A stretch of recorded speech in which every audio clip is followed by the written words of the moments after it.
Buenas noches. Gracias, Iván. Saludos a todos en sus casas. Hoy vamos a debatir el polémico fallo que hemos tenido de Ricardo Martinelli. Bienvenidos a Hablando de Frente.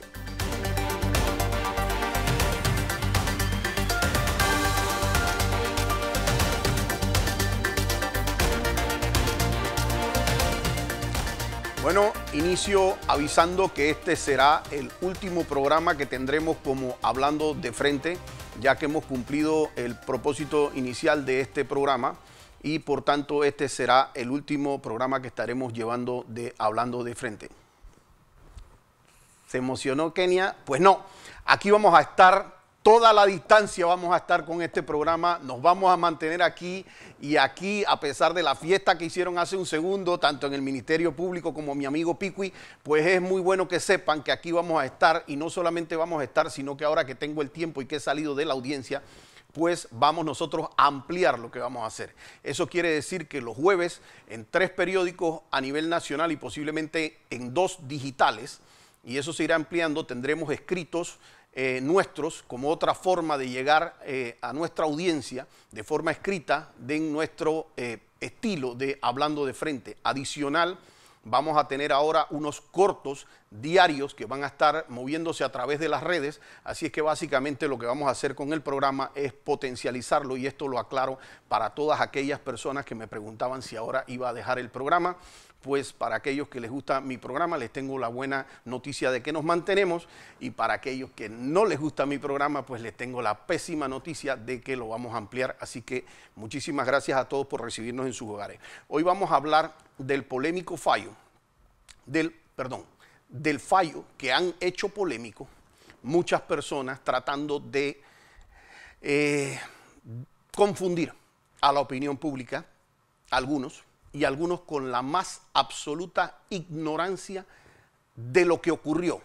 Ojo que no estoy hablando de la ignorancia de la persona, estoy hablando de ignorancia de lo que ocurrió. Y eso los lleva a cometer grandes errores sobre sus apreciaciones y que nosotros vamos a explicar de una manera muy clara a lo largo de este programa. Primero quiero referirme al reto que ayer lanzó el magistrado Harry Díaz. El magistrado Harry Díaz, a quien yo le tengo un aprecio personal, a pesar de que él ha tenido fuertes diferencias con mi representado, yo a él le tengo respeto y lo aprecio. Lo que no comparto es que él vaya a un canal de televisión y se refiera a el caso sin haber, uno, conocido el fallo, como bien admitió ayer, y 2, sin haber estado en una sola audiencia. Ahora, cuando yo dije que yo le acepto el reto, porque él lanzó un reto, diciendo que quería que se discutiera de la imputación. Yo no lo hago en el plano de hacer un debate que no sea de altura. No, yo quiero un debate de altura. Yo creo que él puede legítimamente creer en su posición como magistrado, la cual nosotros nos toca respetar, pero no compartir.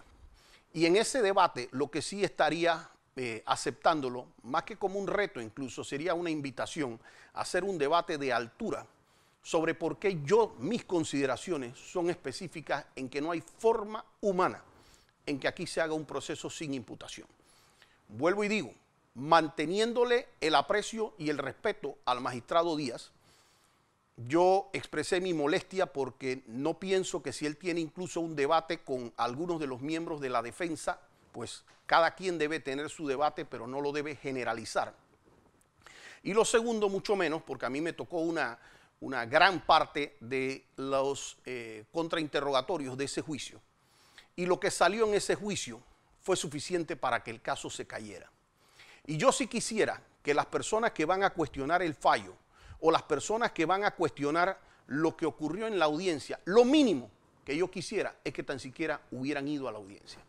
Porque si no se está hablando con un desconocimiento total de lo que ocurrió en la audiencia. Y paso ahora a explicar. Yo, sobre la imputación, que no fue realmente un objeto de debate en el fallo, ha sido a lo largo del proceso. Yo sí quiero aclararle a la ciudadanía la posición que nosotros tenemos y creo que le va a quedar muy claro a más de 4. Primero, en una decisión que fue en su momento dado de la Corte creo que fue 5-4, es decir, una decisión muy apretada, y en momentos en donde había mucha presión del órgano ejecutivo, se decidió que se podía considerar que admitir la querella que venía o admitir el caso que venía desde el Ministerio Público, eso se podía convertir en una imputación.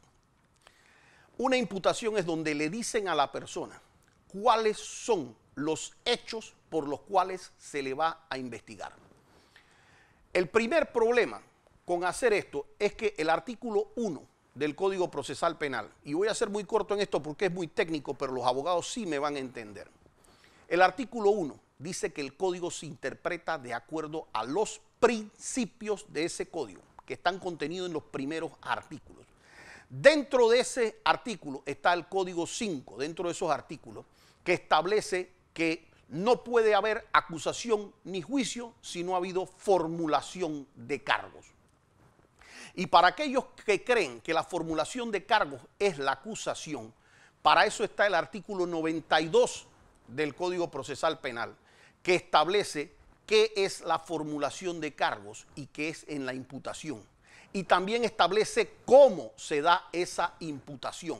Esa imputación dice es lo que los cargos, la formulación de cargos que realiza el Ministerio Público ante un juez de garantía. No lo dice de otra manera. Y es que el Código Procesal Penal también lo tiene en su artículo 3 un principio, que es el principio de oralidad. Es decir, aquí no hay cosas escritas, aquí es en oralidad. Entonces no se puede, porque este artículo que le estoy diciendo a ustedes, que es el 92, dice que esa imputación de hechos tiene que venir hecha por un fiscal. Él es el que le hace eso ante una audiencia oral, en el cual usted tiene derecho a tener aclaraciones, a tener precisiones sobre los hechos e incluso objetar la propia imputación. Pero cuando eso se hace de manera oral.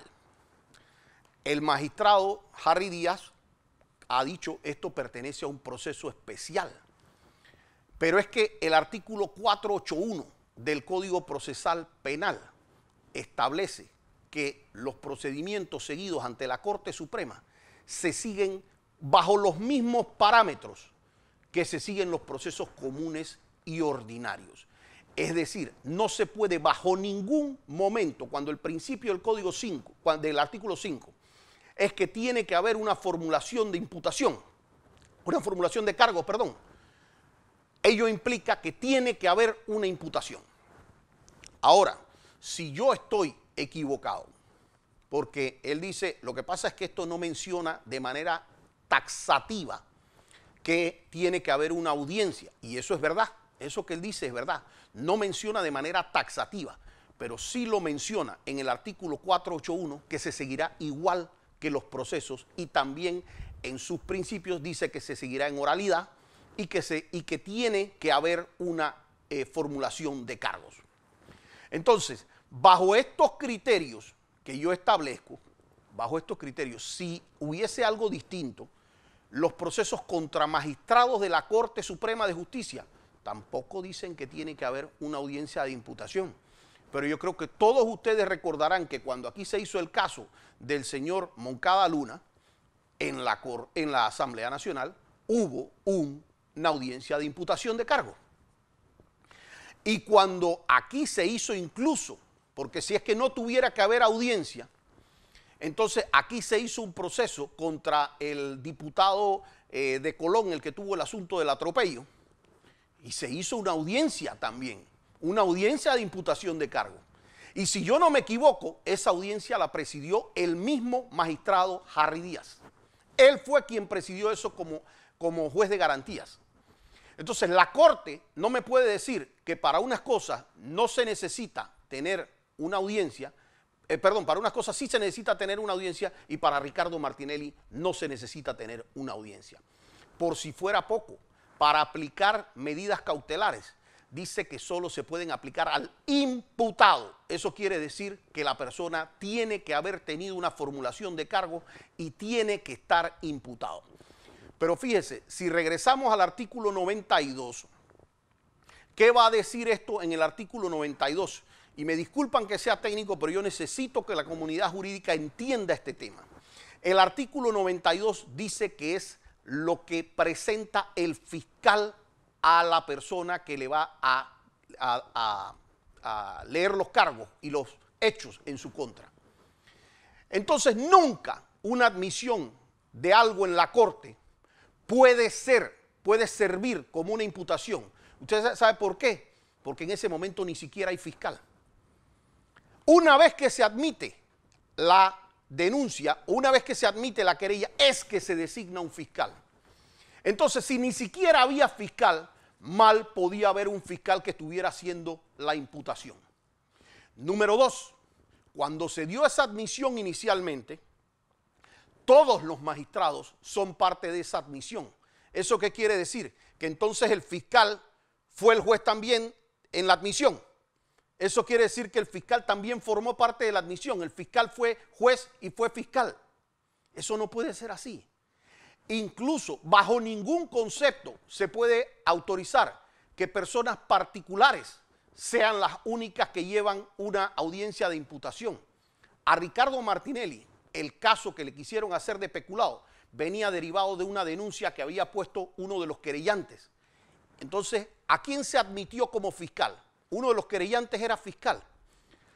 Olvido hasta ahí el tema de lo que es técnico, pero sí le digo con el mayor respeto que siempre lo tengo y pudiendo hacer un debate de altura, tratando de yo recibir y escuchar las posiciones que sobre esto tenga el magistrado o cualquier otra persona, yo sí acepto, más que el reto, acepto la invitación al lugar que lo quiera, en la hora que lo quiera, en el canal que lo quiera. Me dice dónde, hora, fecha, lugar y yo allá estaré con el moderador que quieran.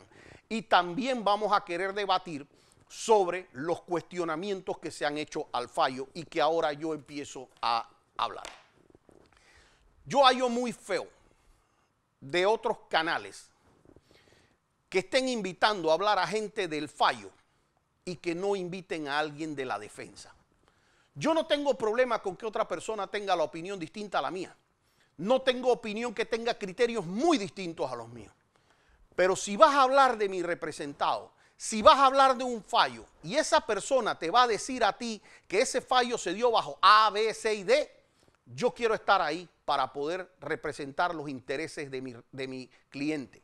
Y eso es lo que se llama el derecho a réplica. La gente aquí ha venido opinando sobre un fallo en un caso que se lleva en oralidad. ¿Qué quiere decir eso? Que las pruebas que se debatieron solamente se debatieron en esa audiencia de forma oral y el que no estaba no puede saber lo que ocurrió. Entonces yo veo un montón de opiniólogos que tienen sus criterios, ¿verdad? Pero que jamás los vi en esa audiencia y que tampoco estuvieron en el momento en que se dio el fallo. Y ahora que regreso de comerciales, ahora sí les voy a explicar el fallo punto por punto y van a ver cómo le vamos a tumbar cada argumento que estuvieron diciendo durante toda esta semana. Lo veo a la vuelta.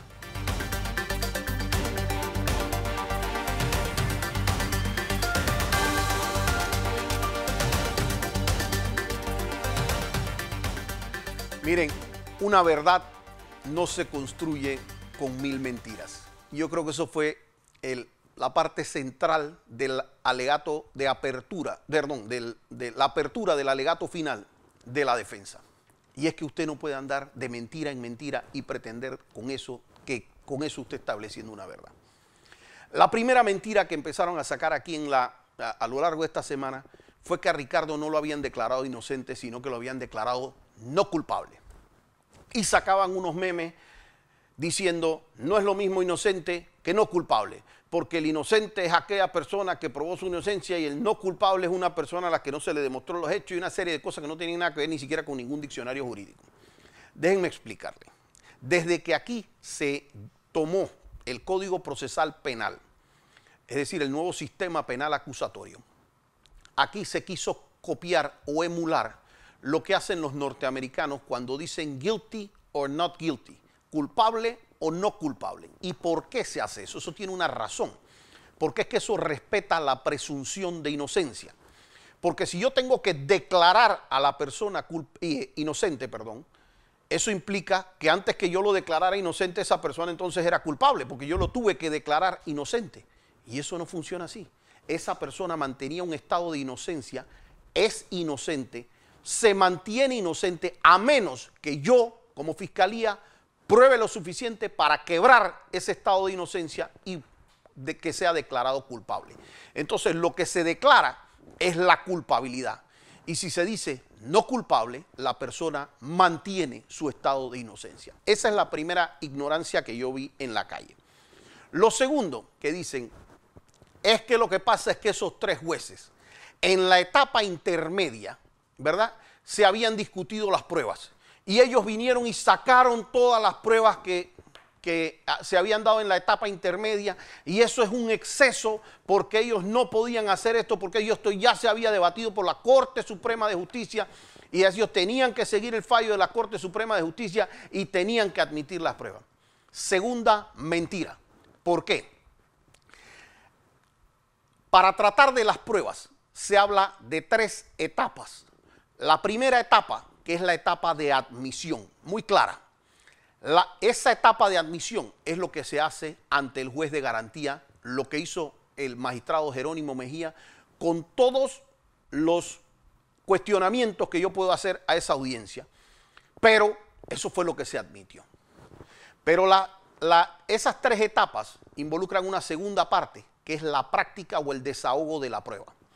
Y la tercera es la valoración. Es decir, primero se da la admisión, luego se da la práctica o el desahogo de la prueba y luego se da la valoración. ¿Qué es la práctica y qué es el desahogo? Es cuando ya viene el testigo y habla frente a usted, cuando ya traen la evidencia y la traen frente a usted, y cuando el juez después de eso ya pasa a valorar lo que le trajeron enfrente. Esas dos últimas etapas no le pertenecen al juez de garantía, le pertenecen de manera única al tribunal de juicio. Son ellos los únicos que hacen, ante ellos se hace la práctica y ellos son los que valoran. Ahora, déjenme decirles, ¿cuál era el gran debate en esto? En la etapa intermedia se dijo, aquí se admite un CD Princo que viene con una cadena de custodia de evidencia. ¿Listo? Eso está listado ahí. Cuando viene la fiscalía viene sin cadena de custodia y viene con un CD Maxell. Entonces, agárrenme ese trompo con una uña, porque ya no se trata de lo que tú me admitiste. Sí, tú tenías admitido algo, pero tú tenías algo distinto. Algo que dice que tú vas a tener un formato de cadena de custodia que tú no trajiste. Entonces, lo que admitió el juez de garantía decía que eso venía con un formato de cadena de custodia y no venía con eso. Lo segundo, en ningún lado del auto de apertura a juicio oral decía admítase un CD que viene como evidencia con sellos rotos. Porque si ellos me dijeran eso a mí, entonces yo estaría en otro elemento. Pero ellos, ¿qué decía el CD? Dice eso viene con su debida cadena de custodia. ¿Qué llegó a la audiencia? Llegó un CD con el sello, un empaque de los CD con el sello roto. Cuando eso se da, yo entro en una disputa con los jueces, porque yo sí no quería que ni siquiera lo valoraran, porque no sabíamos qué había ahí y qué podía contaminar en un momento de los juicios, porque esa era otra. No nos habían dado traslado de lo que había en ese CD jamás a la defensa, y eso no puede llegar a juicio. Los jueces, en mi criterio, siendo hasta un poquito elásticos con la fiscalía, le dicen, bueno, ya vimos que está el sello roto, ya vimos que no viene con cadena de custodia, pero bueno, vamos a examinarlo para ver qué es lo que sale de ese que está ahí. Entonces, a la corte, al tribunal de juicio oral, cuando le traen eso, ellos tienen que valorar eso. Y lo que es valorar es decir, eso viene con un sello roto, eso viene de una cadena de custodia que no existe y que debería estar. Y adicional ahora vamos a ver qué dice el perito.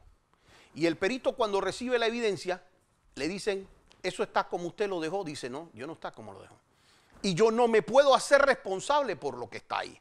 Es más, Yo tampoco participé en la extracción inicial de eso. Yo no me puedo hacer responsable por la extracción inicial de eso.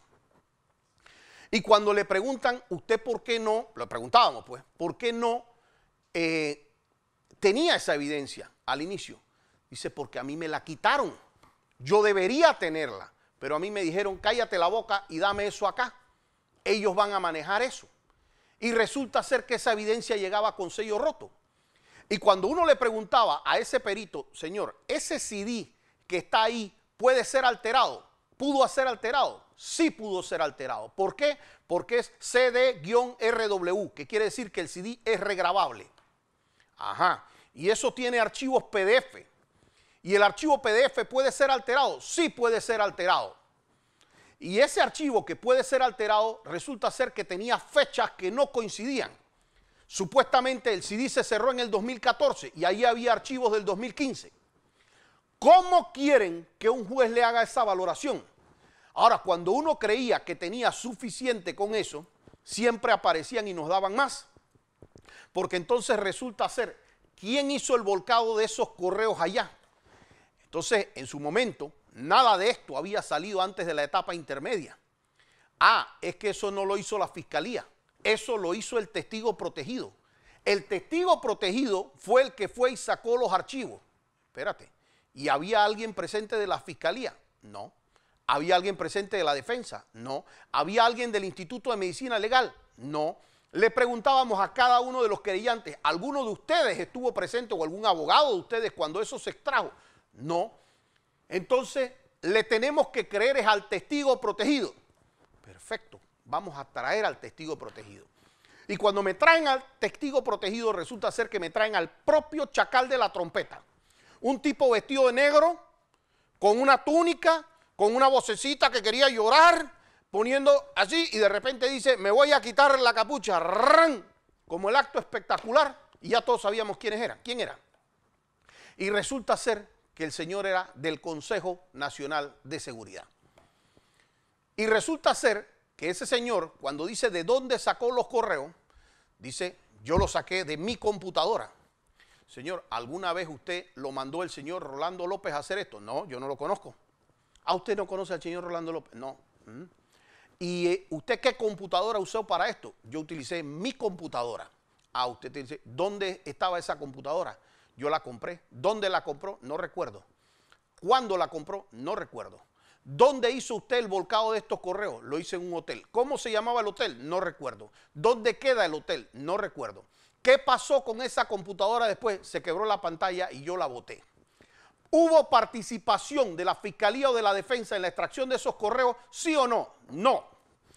Entonces, cuando uno tiene eso, resulta ser que ya creíamos que teníamos suficiente hasta que cuando nos entregan el CD, que nos lo entregan en juicio oral, nosotros vamos a hacer inspección de ese CD.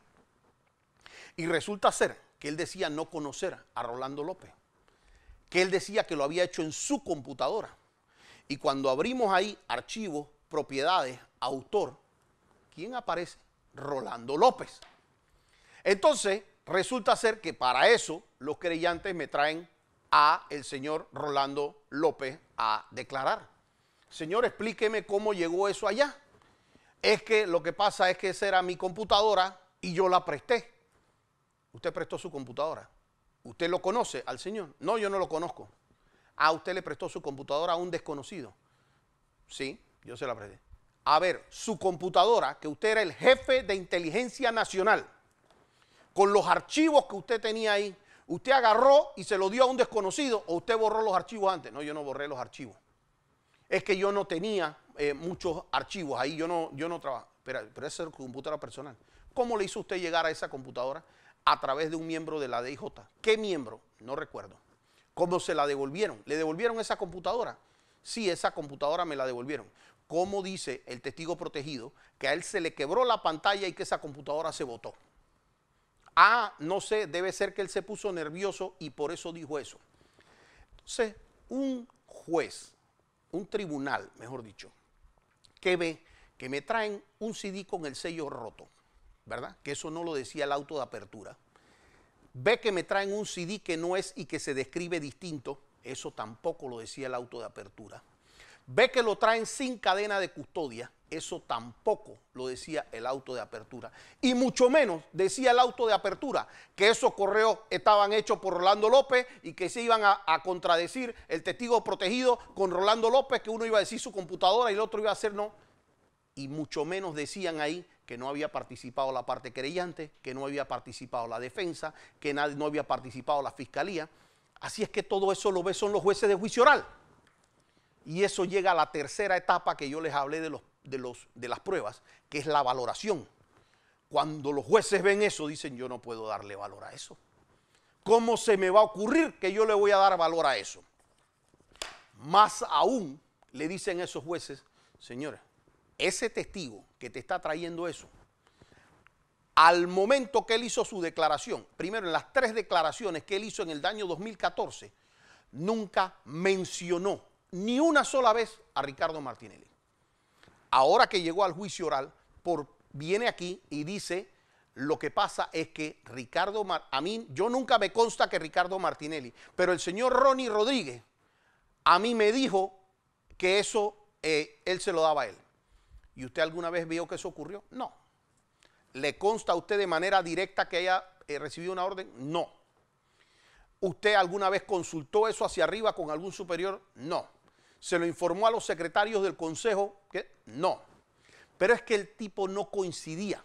Entonces, cuando vamos a ver, resulta ser, ¿usted cómo queda poniendo esta denuncia? A mí me mandó Juan Carlos Varela. ¿Quién? Juan Carlos Varela. Sí, el principal enemigo de Ricardo Martinelli, lo mandó a poner esa denuncia, el presidente de la República. Y cuando manda a poner esa denuncia, la pone el día 6 y el día 8, ese señor está en Nueva York, en Washington, ganaba $750 y queda ganando de la noche a la mañana $8,400. ¿Usted tiene funciones diplomáticas? No. ¿Quién lo mandó para Washington? No recuerdo. ¿Cómo que no recuerda? ¿Quién lo nombró? No recuerdo. ¿Quién lo llevó al aeropuerto? No recuerdo. ¿Usted pidió el puesto? No recuerdo. Esas eran las contestaciones que daba un testigo protegido. Y ese testigo protegido, que pasó a ganar $8,400 de la noche a la mañana, también dice, eso a donde aparecían estos correos, eso era en mi correo. ¿Ah, eso era su correo? Sí. ¿Y usted hizo intervención? Sí. ¿A usted le dio orden directa al presidente de la República, Ricardo Martinelli? No. Entonces, usted le dijo al fiscal que usted había hecho esos correos. Correcto. ¿Y por qué el fiscal no lo procesó? No sé. Señor, si usted está diciendo que usted es autor de este delito, ¿cómo el fiscal no lo procesa?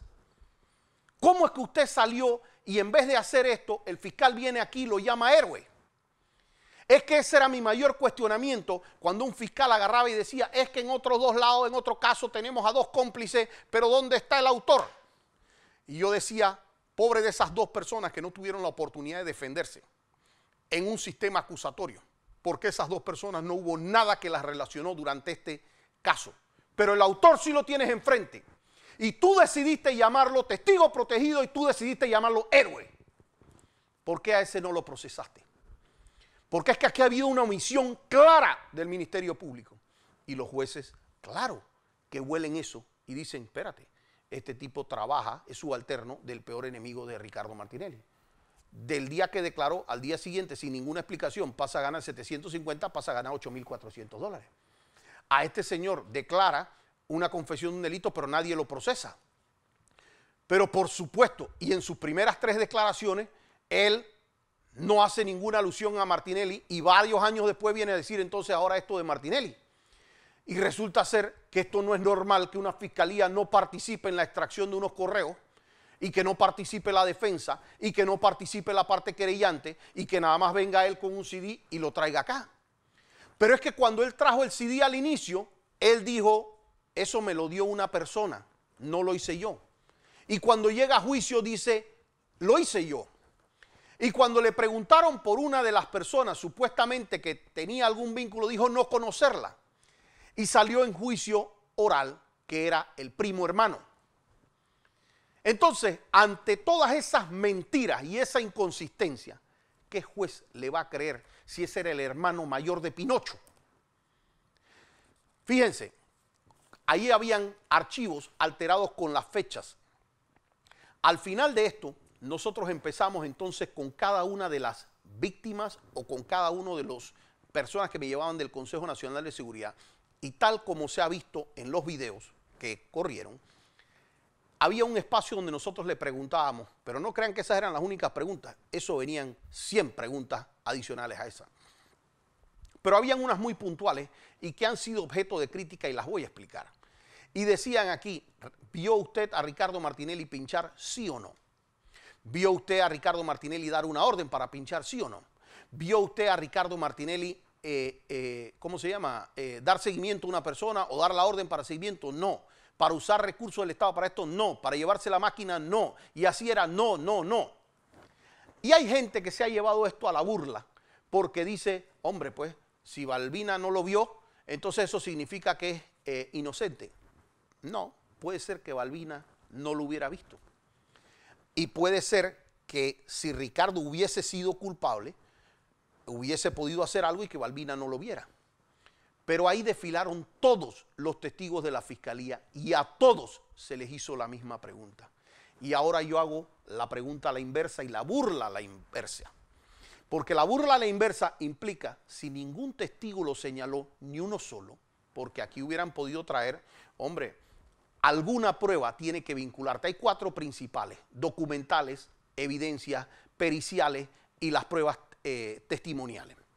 Entonces, si no hay ningún documento que lo vincule, si no hay ningún testigo que lo vincule, si los peritos no lo vinculen, si las evidencias físicas no lo vinculan, si no hubo un correo enviado a Ricardo Martinelli, no hubo ninguno regresado, nadie en el Consejo de Seguridad dice, él me mandó, ni siquiera él le daba órdenes directas, ni siquiera a Ronnie Rodríguez.